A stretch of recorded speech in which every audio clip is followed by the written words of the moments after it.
জয়গুরু ওং শ্রী পরমাত্মনে নমঃ। সকলকে জানাই শুভেচ্ছা এবং যথাস্থানে প্রণাম। জীবনে যে কোনো ক্ষেত্রে সাফল্য অর্জনের জন্য সংযমশীলতা একান্ত প্রয়োজন। সংযমী অর্থাৎ জিতেন্দ্রীয় ব্যক্তি শিক্ষা দীক্ষা থেকে শুরু করে জীবনের যে কোনো স্তরে এই সংযমশীলতা এক গুরুত্বপূর্ণ বিষয়। গীতায় শ্রী ভগবান তাই বলেছেন যে শ্রদ্ধাবান লভতেই জ্ঞানম তৎপরে সংযতেন্দ্রিয়।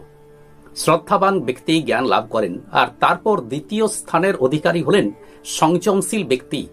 এই সংযমশীলতা জীবনে কতটা প্রয়োজন এবং এই সংযমশীলতা আমরা কেমনভাবে পালন করব এ সম্পর্কে ঠাকুর শ্রী বালক ব্রহ্মচারী বেশ কিছু আমাদেরকে উপদেশ দিয়েছেন। আজ সেই উপদেশ পাঠ করব।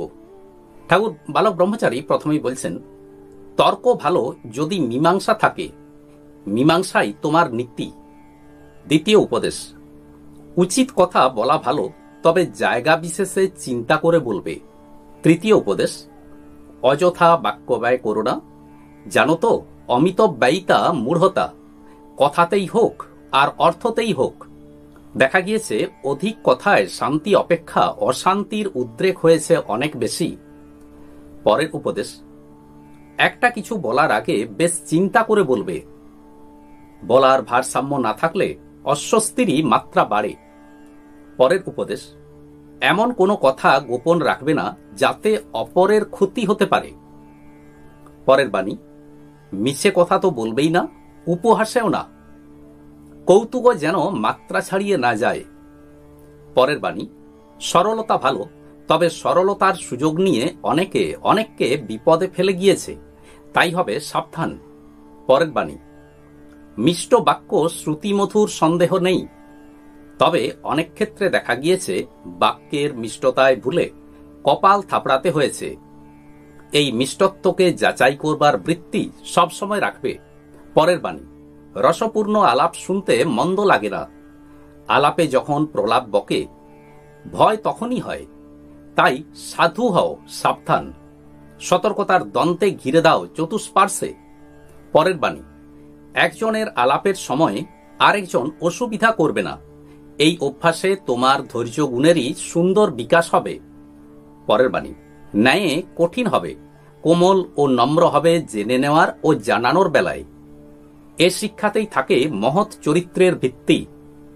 পরের বাণী, অনেকে আছে নানা গল্প, বড় বড় সাহিত্যিক কাব্যিক নানা উপমা দিয়ে নানা কথা বলে, ফন্দি করে কার্য হাসিল করে নেওয়ার বুদ্ধি করে, আবার ভালোও হতে পারে, তবে ভ্রষ্ট হওয়ার আগে জেনে নিয়ে নেওয়া ভালো, তাই প্রতি মুহূর্তে হবে হুঁশিয়ার।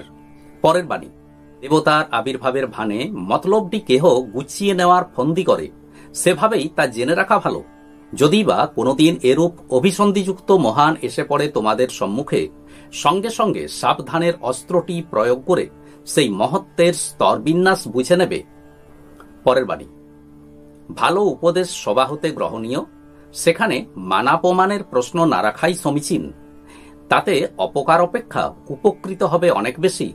পরের বাণী, কি শিশু কি বৃদ্ধ যে যা বলে মন দিয়ে আগে তা শুনে নেবে।